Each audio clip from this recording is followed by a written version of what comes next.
सुप्रभात। बाबा कहते हैं, मेरे प्यारे बच्चे, जानता हूँ जीवन में बहुत तुम्हें अपना खालीपन महसूस हो रहा है।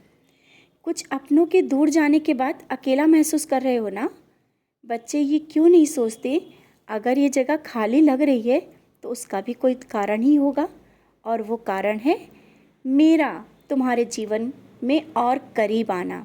भले ही कुछ पल के लिए तुम्हें वो सब अच्छा नहीं लगा और तुम रोए भी, लेकिन तुम्हारे साईं ने उसी पल तुमको थाम लिया और तुम मेरे बहुत करीब आ गए। और तुमने ऐसी ऊर्जा और साहस का मैं संचार कर रहा हूँ जिससे तुम इस झूठे और मतलबी लोगों का सामना कर सको। लोग तुम्हें कमज़ोर कहते हैं ना, एक दिन उन्हें स्वयं समझना होगा कि तुम कमज़ोर नहीं हो, और तुम्हें स्वयं भी समझना होगा कि तुम सबसे अलग हो। जो तुम में है वो किसी में नहीं। तुम मेरे लिए विशेष हो, मेरे बहुत ही करीब। अब समझ गए हो ना। मन को शांत करो। और हाँ, ये तो जानते हो ना, परेशानियाँ तो सबके जीवन में आती हैं। किसके जीवन में परेशानी नहीं, सबके जीवन में आती हैं।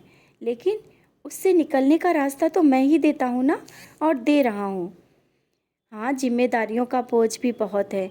उन जिम्मेदारियों को तुम अच्छे से निभा रहे हो, कोई कमी नहीं होने दे रहे हो।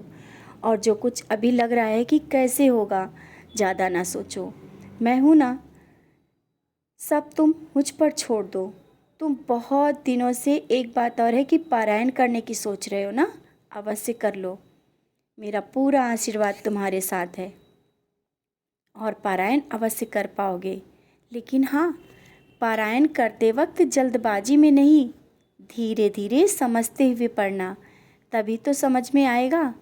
ऐसा ना हो जल्दबाजी में अध्याय तो समाप्त हो जाए और तुम्हारी समझ में ना आए। और ऐसा होता भी है, मैं जानता हूँ। तुम बाद में सोचते हो ऐसा क्यों किया, क्यों ऐसे हमने पढ़ा, इसलिए पहले से ही बता रहा हूँ। और तुम अपने मन में ये मत सोचो कि तुम मेरी पूजा अच्छे से नहीं कर पा रहे हो, मेरे लिए समय नहीं दे पा रहे हो, तुम्हारा समय नहीं मिल पा रहा है। तुम मेरी सेवा अच्छे से कर पा रहे हो, ये मैं जानता हूँ। बच्चे, तुम अपने सभी काम और जिम्मेदारियों को निभाते हुए तुम मेरी पूजा करते हो, मुझे बहुत खुशी होती है। मैं तुम्हारी पूजा और सेवा से बहुत खुश हूँ। तुम निराश मत हो। तुम जो कर रहे हो, जैसे कर रहे हो वैसे करते रहो, खुश रहो और मुस्कुराते रहो।